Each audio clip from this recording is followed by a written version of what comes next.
nom de Jésus. Amen. Donc, les stress. Amen. Donc, premièrement, j'aimerais remercier Dieu pour cette autre opportunité qui me donne de parler de lui. Et avant de commencer, j'aimerais rendre honneur à qui honneur est dit. Donc, bon, notre pasteur n'est pas encore là, mais notre pasteur n'est pas là, il est absent. Donc, s'ils sont obligés de s'acclamer pour notre pasteur, le pasteur David, je sais qu'il regarde David, il m'avait dit qu'il regarde. S'ils sont obligés de l'acclamer.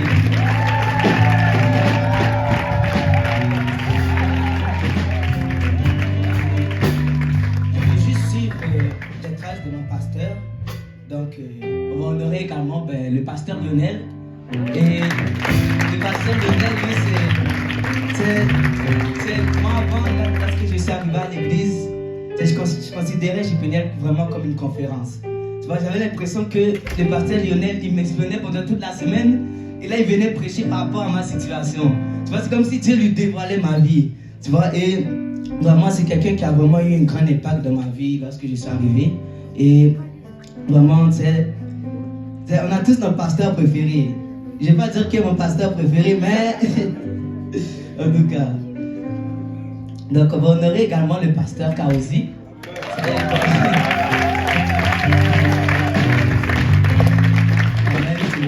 Comme Daniel allait le dire, c'est notre pasteur, le pasteur préféré à notre pasteur préféré. Et je sais que le frère David m'avait expliqué, il m'a donné le feu vert. Donc, merci pour ta confiance. Et le dernier, non le moindre, j'ai pas souvent de l'honorer, j'ai pas souvent l'occasion de l'honorer, donc je tiens à le faire aujourd'hui. Est-ce qu'on peut acclamer? Est-ce qu'on peut acclamer pour le pasteur Dario?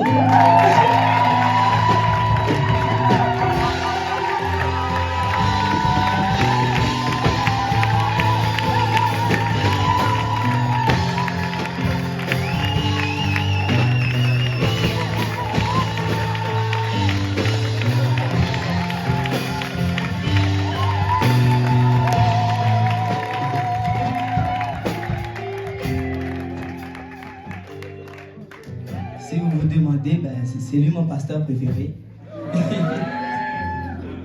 Et vraiment, tu sais, je bénis Dieu parce qu'il a mis un tel homme de Dieu dans ma vie. Et je sais que, tu sais, je peux le dire sans hésitation, s'il n'avait pas parlé à des moments donnés de ma vie, j'aurais fait des bêtises. Je sais que je ne serais même pas là en ce moment. Tu vois, je pense que même lui n'en a pas conscience, mais sa voix dans ma vie m'a beaucoup impacté. Donc, sans plus tarder, on va ouvrir nos Bibles.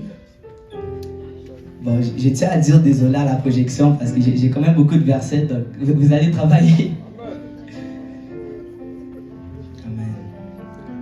Donc on va ouvrir nos Bibles dans Ésaïe 61, du verset 1 à 2.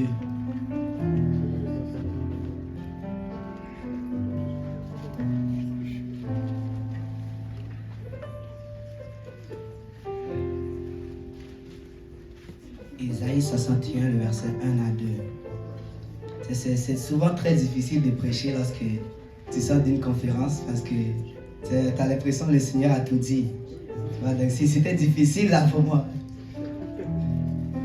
Donc Ésaïe 61, le verset 1 à 2, la Bible dit « L'Esprit du Seigneur, l'Éternel, est sur moi. » Est-ce qu'on peut regarder notre voisin et dire « L'Esprit du Seigneur est sur moi. » Car l'Éternel m'a oint. Que quelqu'un peut dire « Car l'Éternel m'a oint. » Pour porter de bonnes nouvelles aux malheureux, et m'a envoyé pour guérir ceux qui ont le cœur brisé, pour proclamer aux captifs la liberté, et aux prisonniers la délivrance, pour publier une année de grâce de l'Éternel et un jour de vengeance de notre Dieu, pour consoler toutes les affligés. Amen. Donc, le sujet de mon message, c'est « Efface-toi pour impacter ». Efface-toi pour impacter. Donc, avant de commencer, je vais demander à mon pasteur de prier.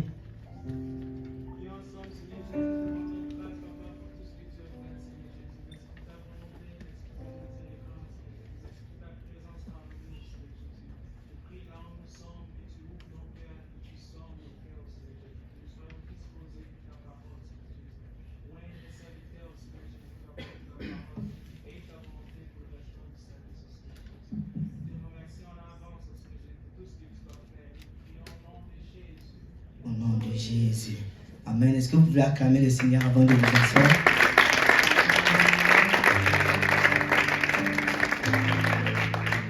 Vous pouvez vous asseoir. Donc le livre qu'on vient de lire, c'est dans le livre d'Ésaïe. Tu vois, et le livre d'Ésaïe, c'est l'un des livres qui a le plus de mensonges, je crois, des prophéties messianiques. En fait, le prophète Ésaïe, c'est l'une des personnes qui a parlé le plus du Messie, en fait. En fait, le Messie, en fait, c'est ce qu'on appelle le Christ, mais en grec, littéralement. C'est-à-dire que ça signifie loin. Et dans l'Ancien Testament, de nombreux prophètes, ils ont annoncé la venue de ce loin de Dieu. Ils ont annoncé la venue de cet homme-là qui a été loin de l'Esprit de Dieu. Et dans Luc 4, le verset 16 à 21, ça commence. Dans Luc 4, le verset 16 à 21, la Bible dit: il se rendit à Nazareth où il avait été enlevé. Et selon sa coutume, il entra dans la synagogue le jour du sabbat. Il se leva pour faire la lecture et on lui remit le livre du prophète Ésaïe. L'ayant déroulé, il trouva l'endroit où il était écrit: l'Esprit du Seigneur est sur moi, parce qu'il m'a oint pour annoncer une bonne nouvelle aux pauvres. Il m'a envoyé pour guérir ceux qui ont le cœur brisé, pour proclamer aux captifs la délivrance, aux aveugles le recouvrement de la vue, pour envoyer libres les opprimés, pour publier une année de grâce du Seigneur. Ensuite, il roula le livre, le remit aux serviteurs et s'assit. Tous ceux qui se trouvaient dans la synagogue avaient le regard fixé sur lui. Alors il commença à leur dire: aujourd'hui, cette parole de l'écriture que vous venez d'entendre est accomplie. Donc on voit que l'accomplissement de cette écriture-là, ça s'est fait à travers Jésus-Christ. En fait, Jésus-Christ n'était pas simplement un homme loin de l'Esprit de Dieu. En fait, Jésus-Christ, il était littéralement Dieu manifesté dans la chair. C'est-à-dire que en lui habitait toute la plénitude de la divinité. Et dans Colossiens 2, le verset 9, ça dit que car on lui habite corporellement toute la plénitude de la divinité. Et tout ça, ça veut dire tout. Et Colossiens 1, le verset 19, ça dit: car Dieu a voulu que toute plénitude habita en lui. Amen.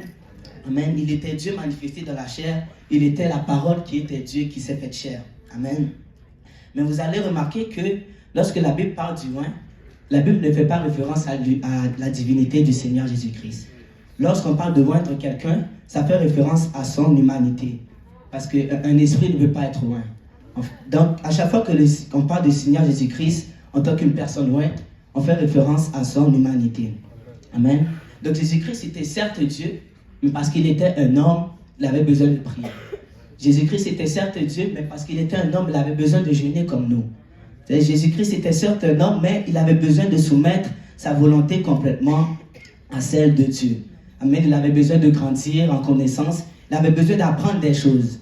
Tu vois? Et dans le livre de Luc, dès le verset 40, et en fait, le livre de Luc, c'est l'un des livres qui parle le plus de l'humanité du Seigneur Jésus. Et ça dit: or l'enfant croissait et se fortifiait. Il était rempli de sagesse et la grâce de Dieu était sur lui.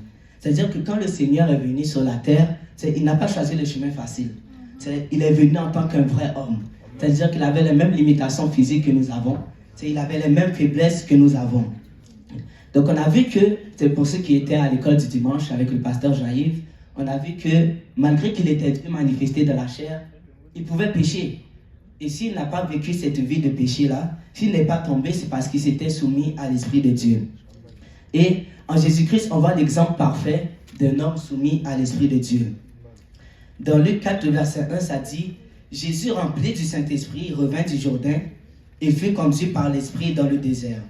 Donc on voit comment l'Esprit a conduit le Seigneur Jésus-Christ dans le désert. Et tout le ministère de Jésus-Christ a été fait dans cette manière-là. Il était un homme conduit par l'Esprit de Dieu. Et tout ce que le Seigneur Jésus-Christ a fait, que ce soit les paroles qu'il a déclarées, c'est les miracles qu'il a fait, il a fait par l'Esprit de Dieu. Dans Acte 10, le verset 38, ça dit: vous savez comment Dieu a oint du Saint-Esprit et de force Jésus de Nazareth qui allait de lieu en lieu, faisant du bien et guérissant tous ceux qui étaient sous l'empire du diable, car Dieu était avec lui. Et je veux ajouter rapidement quelques versets. Donc la projection là, c'est maintenant là.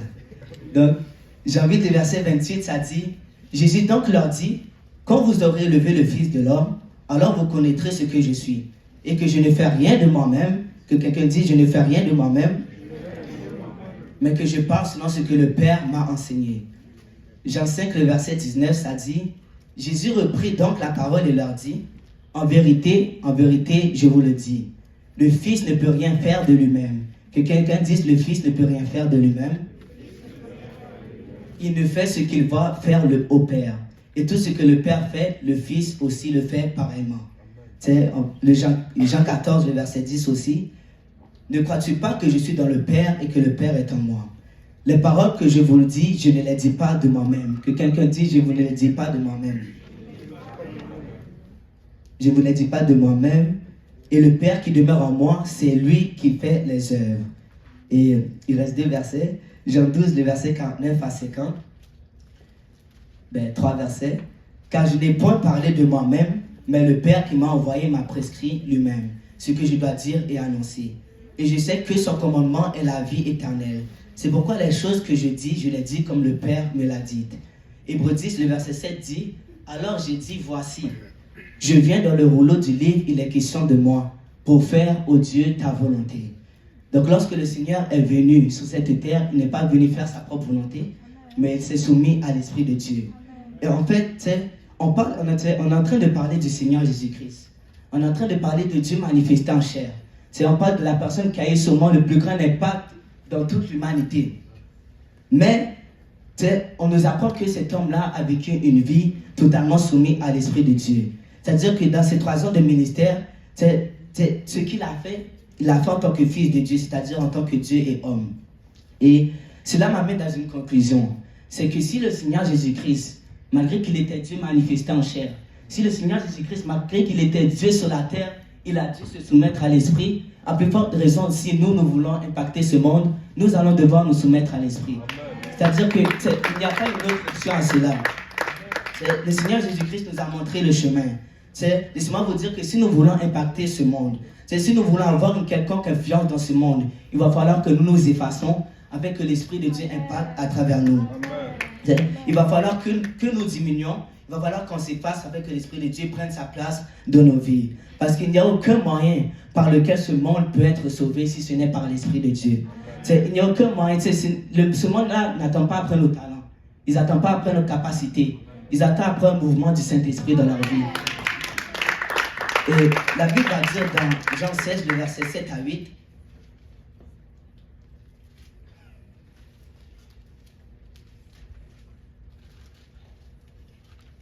Jean 16, le verset 7 à 8, ça dit, « Cependant, je vous dis la vérité, et vous êtes avantageux que je m'en aille. Car si je ne m'en vais pas, le Consolateur ne viendra pas vers vous. Mais si je m'en vais, je vous l'enverrai. Et quand il sera venu, il convaincra le monde en ce qui concerne le péché, la justice et le jugement. » Donc c'est l'Esprit de Dieu qui convainc les cœurs. C'est l'Esprit de Dieu qui amène les âmes à la repentance. C'est l'Esprit de Dieu qui va attirer une âme à lui. Amen. Donc aucun de nous a la capacité d'attirer qui que ce soit au Seigneur. Donc comme je l'ai dit, ce dont ce monde a besoin, ce n'est pas de nos capacités, ce n'est pas de nos talents, mais c'est d'un mouvement de l'Esprit de Dieu dans leur vie. Et je crois que dans ces derniers jours, le Seigneur désire agir en ce moment. Je crois que dans ces derniers jours, l'Esprit du Seigneur désire agir. Mais le problème, c'est que le Seigneur recherche des gens qui ne sont pas trop occupés par leur vie personnelle. Le Seigneur recherche des gens qui ne sont pas trop occupés par leur projet. Il recherche des gens qu'il peut remplir et utiliser. Il recherche quelqu'un qui a le regard vers les âmes perdues. Tu vois, il recherche quelqu'un qui peut dire comme Jésus, « Me voici Seigneur pour faire ta volonté, ô Dieu. » Amen. Et je crois que l'impact et la grandeur de l'impact que nous pouvons avoir va dépendre d'à quel point nous nous abandonnons à l'Esprit de Dieu. Ça va dépendre à quel point nous sommes prêts à nous soumettre à l'Esprit de Dieu. Parce que comme je l'ai dit, il n'y a aucun moyen. Tout ce que nous désirons, c'est que l'Esprit de Dieu fasse ce mouvement. Tu vois, je me souviens dans l'Ancien Testament, la victoire du peuple d'Israël dépendait d'une chose. Est-ce que le Seigneur allait combattre ou non? Et laissez-moi vous dire que notre victoire dépend d'une chose. C'est de si l'Esprit de Dieu va bouger ou non. Nous devons juste nous mettre en place où nous laissons l'Esprit de Dieu bouger. Et vous savez, le diable n'a pas peur d'un chrétien qui prie. Le diable n'a pas peur d'un chrétien qui parle en langue. Mais la peur des chrétiens qui est conduit par l'Esprit de Dieu. parce que c'est vraiment ce chrétien-là qui peut faire la différence dans ce monde. Amen. Nous pouvons prier en langue. Nous pouvons prier, mais si nous ne nous laissons pas conduire par l'Esprit de Dieu, cela ne sert à rien. Le Seigneur nous attend à ce que nous soyons conduits par son Esprit. Et personnellement, vendredi passé, on nous a vraiment beaucoup parlé sur l'évangélisation. Et moi, je crois vraiment que c'était une parole du Seigneur. La parole de Dieu a été prêchée et le Seigneur a confirmé sa parole à travers l'interprétation des langues. Et ce que je sais, c'est que lorsque de telles paroles sont semées dans nos cœurs, le diable va tout faire afin qu'il enlève cette semence en nous. Le diable va tout faire afin que cette semence-là ne produise pas des fruits. Donc il va envoyer des situations, il va envoyer des choses pour nous refroidir. Tu vois, il va nous envoyer des choses pour faire en sorte que notre feu s'éteint. Amen. Mais dans 2 Timothée 1, de versets 13 à 14, ça dit, Paul va s'adresser à Timothée et il va dire, retiens dans la foi et dans la charité qui est en Jésus-Christ le modèle des saintes paroles que tu as reçues de moi. Donc, retiens dans la foi et dans la charité qui est en Jésus-Christ le modèle des saintes paroles que tu as reçues de moi. Au verset 14, il dit, garde le bon dépôt par le Saint-Esprit qui habite en nous. Donc, le bon dépôt dont Paul parle, c'est les saintes paroles qu'il a mis en Timothée. Le bon dépôt dont Paul parle, c'est les paroles qu'il a semées dans son cœur. Et là, il est en train de dire à Timothée que c'est par l'Esprit de Dieu. C'est par l'Esprit de Dieu que nous allons garder ce bon dépôt. C'est le Seigneur Jésus-Christ qui va faire croître cette semence qui a été semée dans nos cœurs. Je veux vraiment nous exhorter par rapport à cela. On a entendu beaucoup de messages, et je ne crois pas que c'est la première fois qu'on entend ce genre de messages. Le Seigneur nous a beaucoup parlé par rapport à cela. Mais moi, je crois qu'on n'a pas assez gardé cette semence-là. Je pense qu'il est temps de garder cette semence-là. Et le pasteur Dario, il prêchait dimanche, il parlait d'être enflammé. Et il expliquait qu'en fait, c'est le Seigneur qui enflamme. Tu vois, la manière dont nous allons être enflammés va dépendre du Seigneur. Mais le Seigneur, il ne va pas aller à l'encontre de notre volonté. C'est-à-dire qu'il faut que ce soit nous qui venons vers lui. Il faut que ce soit nous qui demeurons dans sa présence afin qu'il nous embrase. Donc, honnêtement, vendredi aussi, lorsque le pasteur prêchait, je sentais un peu comme un petit doute monter en moi. Parce que je croyais en ce qu'il disait, mais le problème c'était comme moi. Quand je regardais mes capacités, lorsque je regardais même ma personnalité, je me disais que ça ne peut pas arriver. Et en fait, il n'y a rien de mal à admettre ses faiblesses. Il n'y a rien de mal à reconnaître ses faiblesses. Et le problème, c'est souvent la réaction qui vient après cela. Lorsque nous prenons conscience de nos faiblesses, qu'allons-nous faire? Ce n'est pas la volonté de Dieu que lorsque nous réalisons nos faiblesses, nous nous éloignons de lui. Amen. Ce n'est pas la volonté de Dieu que lorsque nous réalisons nos faiblesses, nous nous disqualifions automatiquement. Nos faiblesses doivent nous rapprocher de Dieu. Dans 2 Corinthiens 12, le verset 9, ça dit, 2 Corinthiens 12, le verset 9,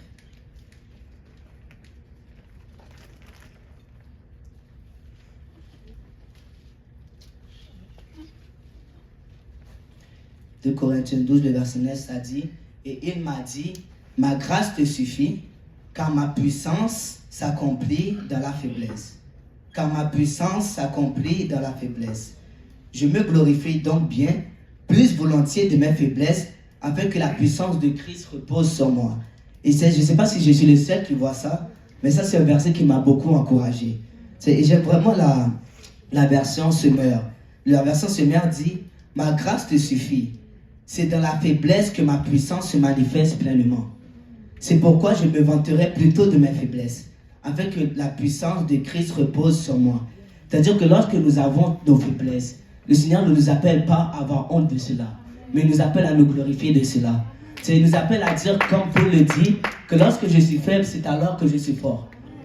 La Bible dit que la puissance de Dieu s'accomplit pleinement dans notre faiblesse. Et je crois que c'est vraiment à cet endroit-là que le Seigneur Jésus veut nous amener.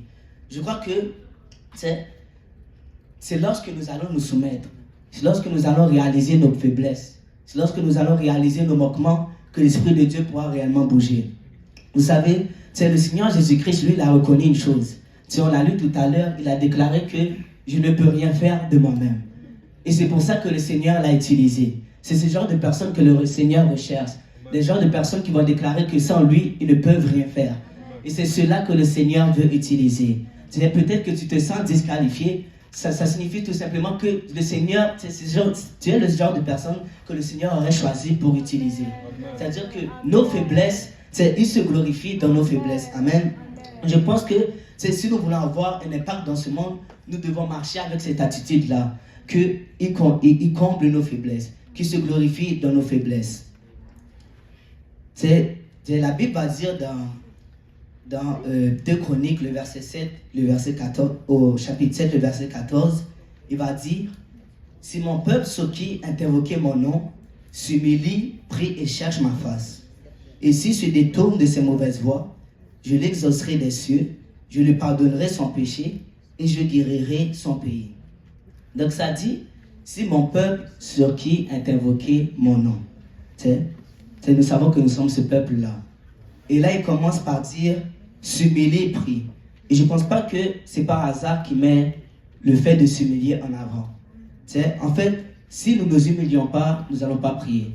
C'est-à-dire que dans d'autres versions, ça parle de s'abaisser.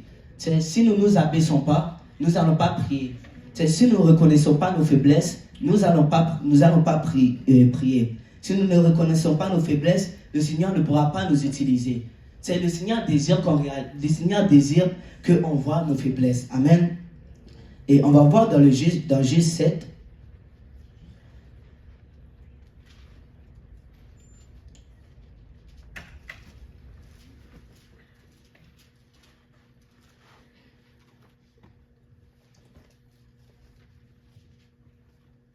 Je ne l'avais pas dans mes notes.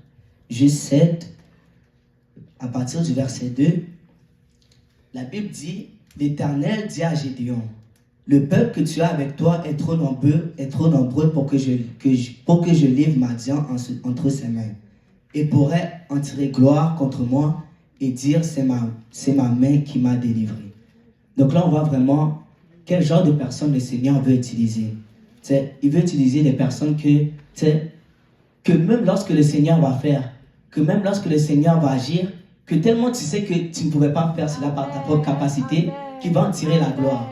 C'est pour ça qu'il agit de cette manière. Il désire tirer la gloire de ceci. Et le Seigneur, il ne nous appelle pas à essayer de sauver. C'est-à-dire que il nous appelle juste à le laisser prendre sa place. Tu vois, c'est lui qui va faire le travail. Amen. Le livre d'Ésaïe dit que il n'y a pas d'autre sauveur en dehors de lui.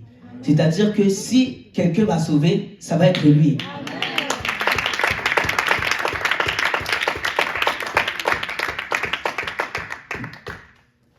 Et dans le livre de Exode, le chapitre 19, le verset 9 à 13, je vais beaucoup dans l'Ancien Testament parce que ce que le peuple d'Israël a vécu dans l'Ancien Testament, c'est vraiment ce que nous, les chrétiens, vivons, mais de manière spirituelle. Et je pense qu'on a beaucoup de leçons à tirer de cela.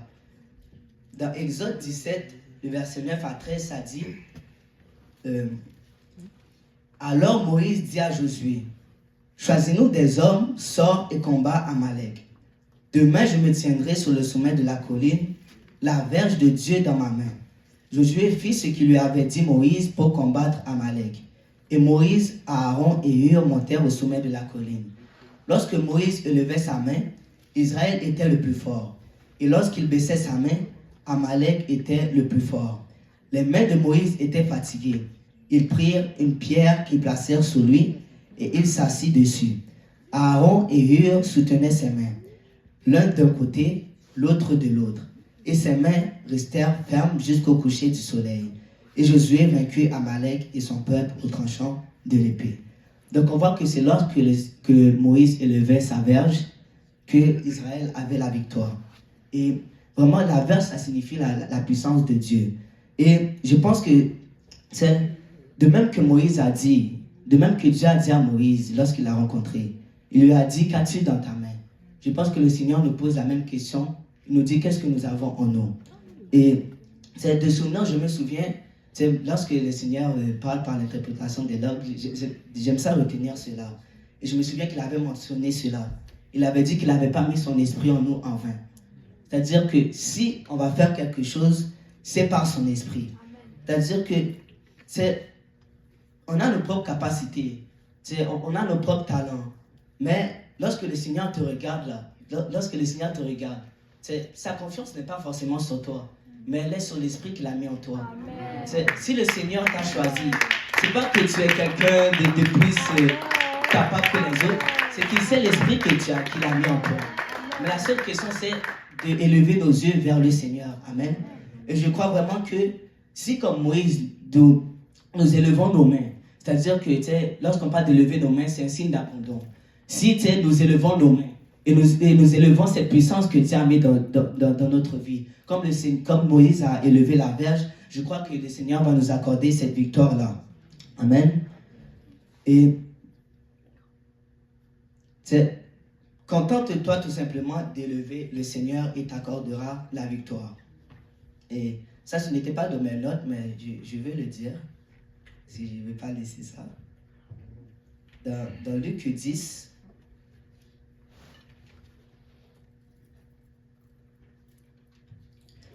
dans Luc 10, le verset 17, en fait, lorsque le Seigneur a appelé les disciples, il ne lui a pas seulement donné l'Esprit de Dieu. Il leur a donné d'autres atouts. On va voir cela maintenant.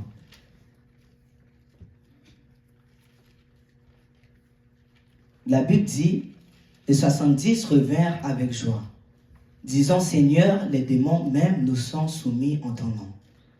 Jésus leur dit, je voyais Satan tomber du ciel comme un éclair. Voici, je vous ai donné le pouvoir de marcher sur les serpents et sur les scorpions et sur toute la puissance de l'ennemi, et rien ne pourra vous nuire. Donc on comprend que ce pouvoir que le Seigneur nous a donné, c'est son nom. Et je crois vraiment que lorsque nous avons le nom de Jésus-Christ, nous avons tout ce que Dieu est. Il n'y a pas de différence entre Dieu et son nom. Lorsque tu as son nom, tu as sa présence. Lorsque tu as son nom, tu as son autorité. Lorsque tu as son nom, tu as sa puissance. Tu as toute sa capacité. C'est-à-dire que peu importe là où nous allons, dès lors que nous pouvons invoquer le nom du Seigneur Jésus-Christ, l'Esprit de Dieu peut agir à travers cela.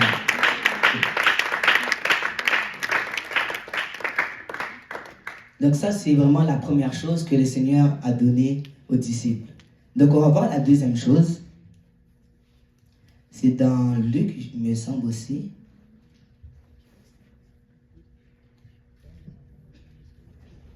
Luc 24, le verset 45.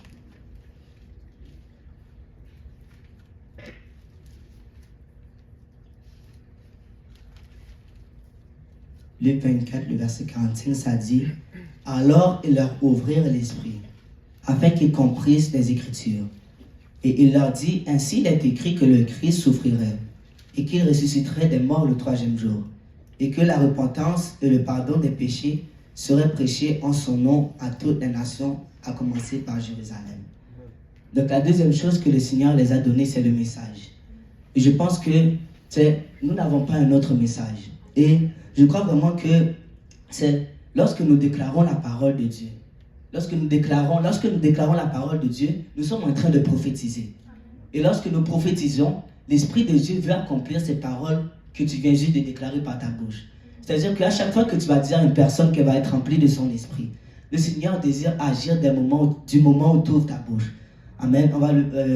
J'ai pas le verset en tête, mais dans le livre de Jérémie, Dieu amène Jérémie dans un endroit où il y a des ossements desséchés. Et il lui dit de parler. Il lui dit parle à l'esprit. Et moi je crois que si nous parlons tout simplement, l'Esprit de Dieu va agir. L'Esprit de Dieu ne peut pas agir de manière contraire à la parole de Dieu. Il va agir conformément à la parole de Dieu. Parce qu'il est venu accomplir la parole de Dieu. Tu vois, lorsque la Bible va dire au commencement, Dieu créa les cieux et la terre, ça dit que l'Esprit de Dieu se mouvait au-dessus des eaux. Après ça, ça dit que le Seigneur a parlé. Il a dit que la lumière soit et la lumière fut. Donc je crois vraiment que si nous avons cette parole-là, et si nous avons le nom du Seigneur Jésus-Christ, il n'y a rien qui peut nous empêcher d'avoir ce réveil. Et le pasteur Kaozi l'avait mentionné, c'est que ils n'ont pas quelque chose de plus que nous. Les apôtres, ils avaient le même message, ils avaient le même esprit, ils avaient le même nom. Ils n'avaient pas quelque chose de plus que nous. Et je pense que si nous n'avons pas cet impact-là, c'est que nous ne réalisons pas la puissance que Dieu a mis en nous.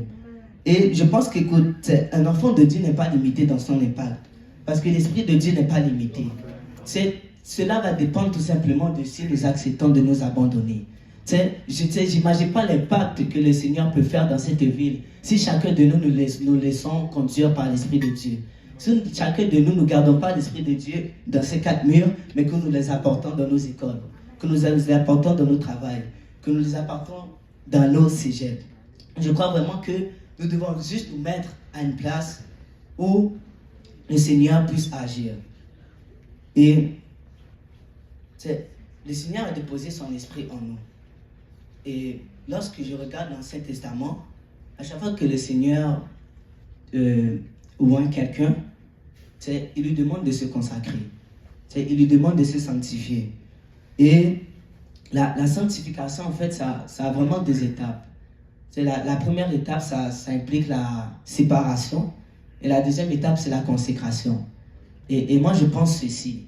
Tu vois, si nous voulons impacter ce monde, il va falloir être séparé de ce monde. Et je réfléchissais à ceci pendant que j'écrivais ce message. C'est plus un objet est éloigné de l'impact, plus que lorsque l'impact va être lancé, le dégât sera plus grand. C'est-à-dire que si je lâche ce téléphone d'ici, et que je lâche ce téléphone d'ici, lorsqu'il va tomber, plus il est éloigné, plus l'impact va être plus grand. Et je pense que plus nous approchons du Seigneur, Amen. Automatiquement, nous allons nous séparer de ce monde. Amen. Plus nous approchons du Seigneur, Amen. Plus nous allons avoir cet impact dans ce monde.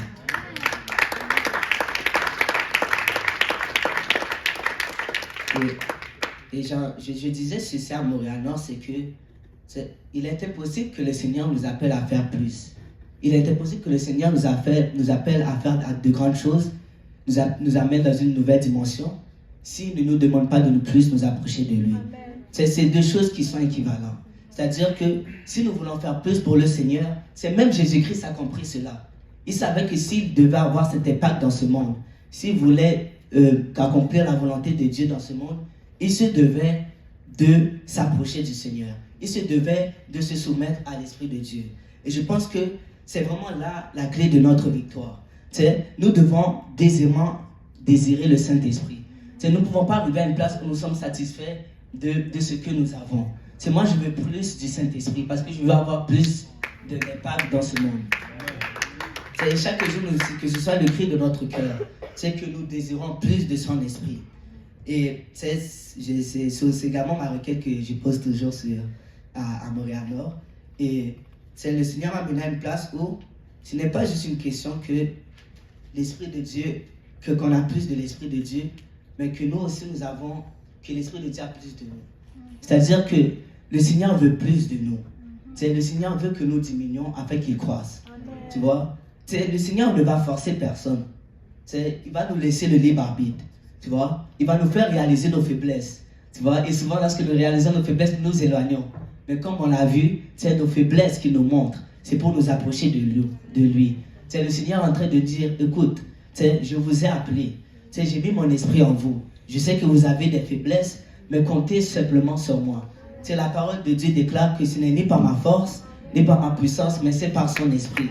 Et vraiment, je crois que le Seigneur n'a pas de limite. C'est-à-dire que je n'arrive pas à mettre une limite à ce que le Seigneur peut faire dans cette ville. Je n'arrive pas à mettre de limite à cela. Parce que si seulement, je m'imagine en ce moment, si seulement nous nous laissons tout simplement conduire par l'Esprit de Dieu, nous allons avoir un impact. Dieu n'échoue jamais. Si c'est Dieu qui combat, il y aura la victoire forcément. Si c'est Dieu qui combat, on va gagner. Alléluia. Donc, je vais dire ceci, peut-être ça peut aider quelqu'un.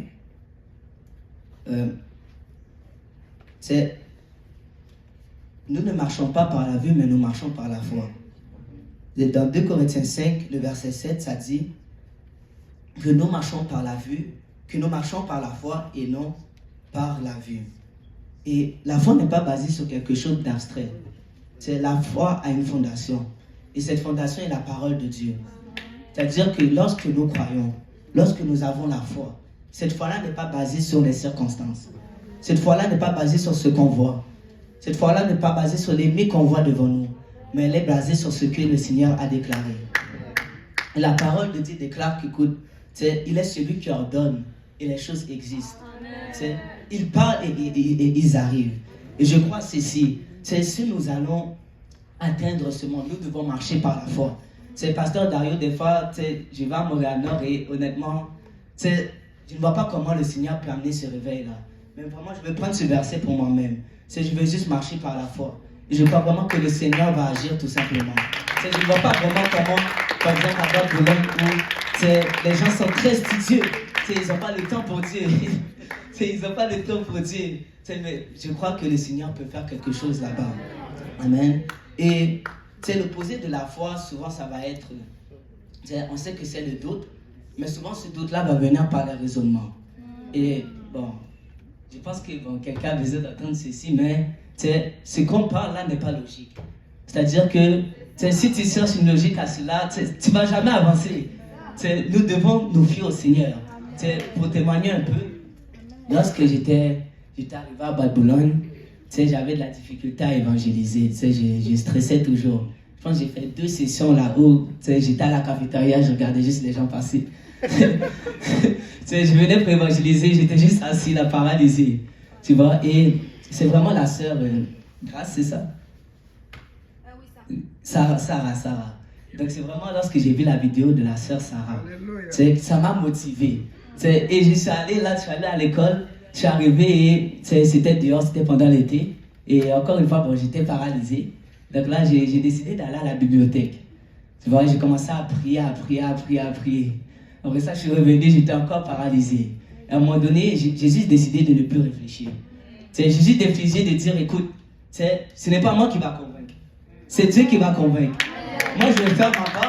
Moi, je vais avancer. On va voir ce que le Seigneur va faire. Donc, je suis allé, j'ai parlé à quelqu'un et bon, ça s'est mal passé.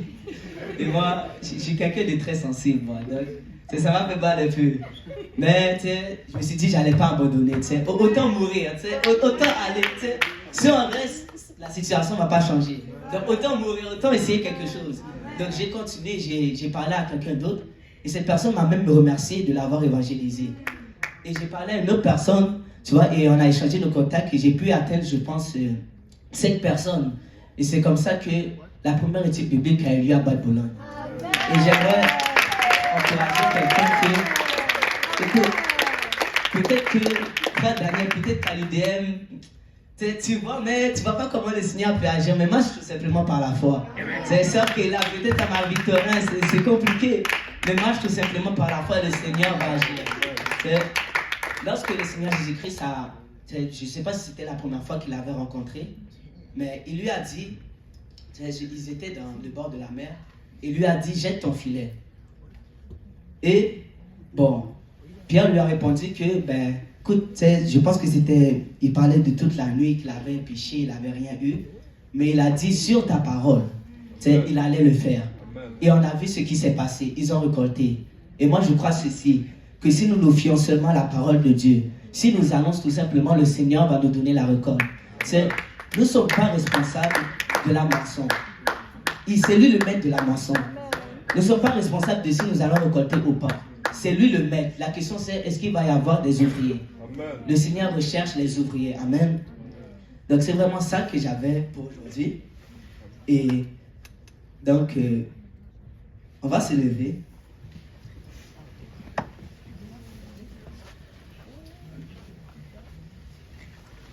Il y a juste un verset qui vient de tomber là. Je vais le partager. Et ce verset, c'est dans Romains 8, le verset 19.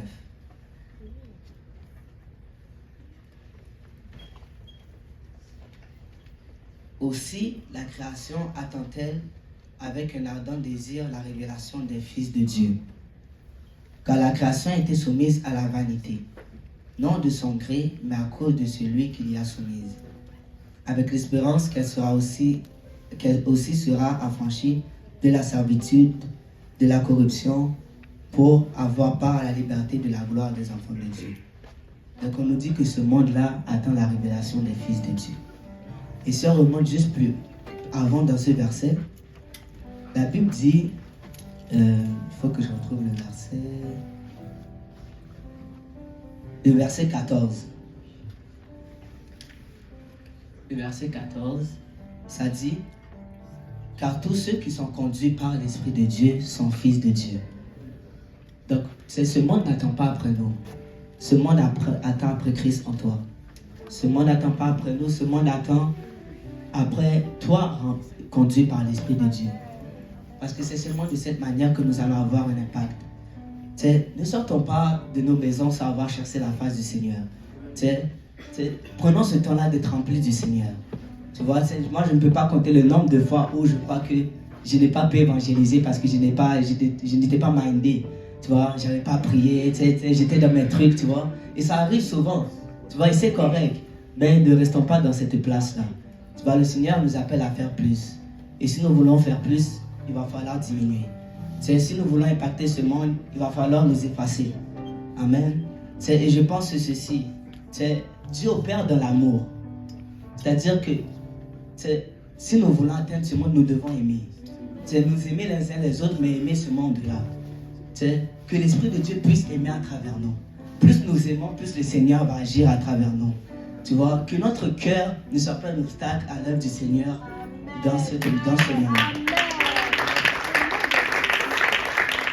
Donc, c'est ma première fois. Donc, on va faire un appel à l'autel et je ne veux pas forcer quelqu'un, je ne veux pas appeler tout le monde, mais je veux vraiment appeler ceux qui croient vraiment qu'ils ont besoin du Seigneur.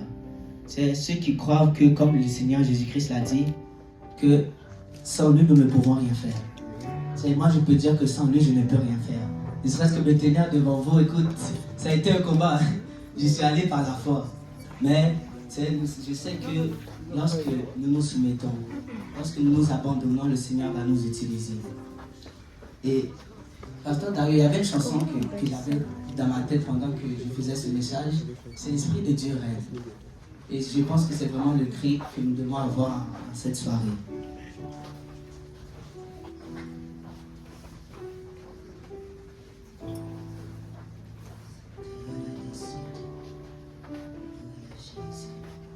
Que ce soit le cri de nos cœurs, que son esprit règne dans nos vies.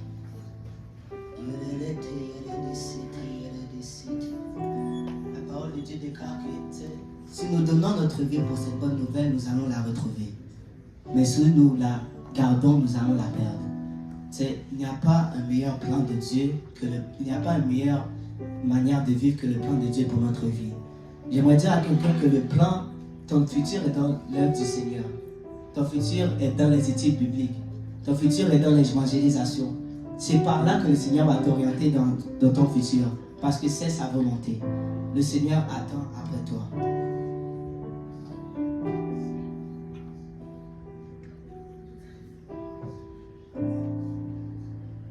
Esprit de Dieu règne,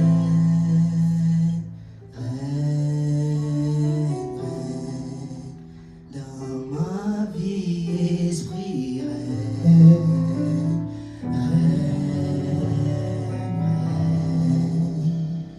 règne, Esprit de Dieu règne, règne.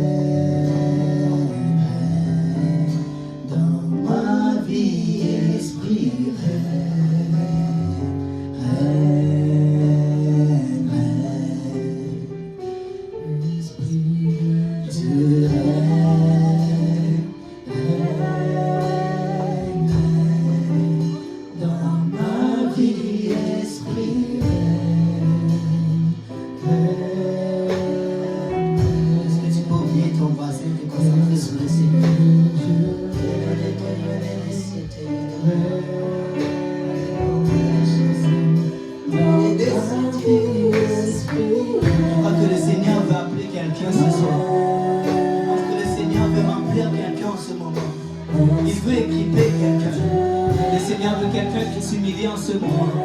quelqu'un peut s'abandonner à lui en ce moment.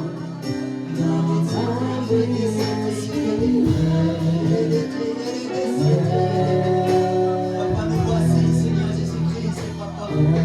Devant toi, Père éternel, Seigneur. Nous venons humblement, Papa, nous humilier devant ta face, Seigneur. Nous venons humblement, Papa, mourir à nous-mêmes, Seigneur. Papa, nous savons, Seigneur Jésus-Christ, et sans toi, Papa, nous ne pouvons atteindre, Papa, cette vie. Sans toi, Papa, nous ne pouvons atteindre ce monde. Nous avons besoin de toi, Seigneur Jésus. Nous avons besoin de toi, Papa.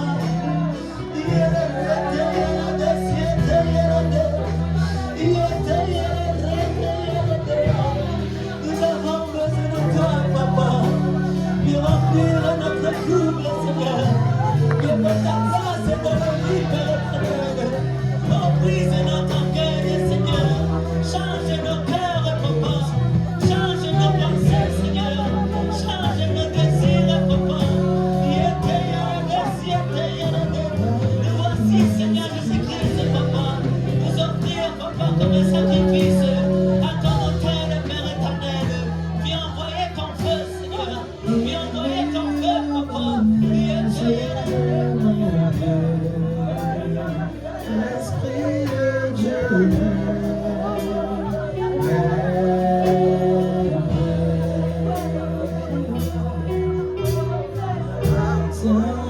Tout ce que tu poursuis en moi, Esprit de Dieu.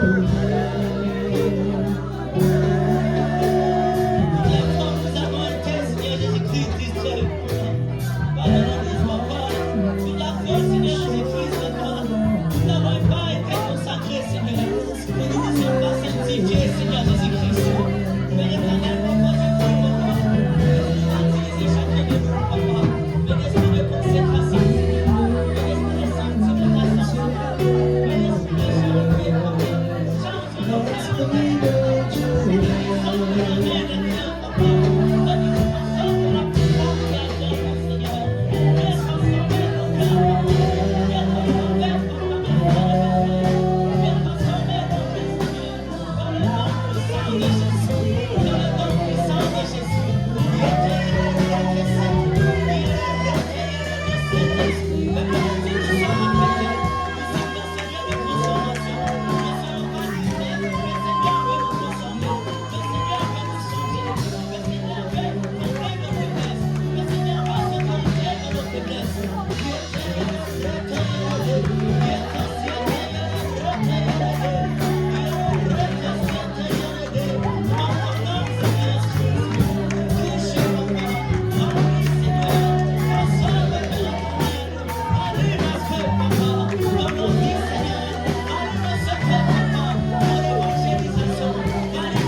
Yes.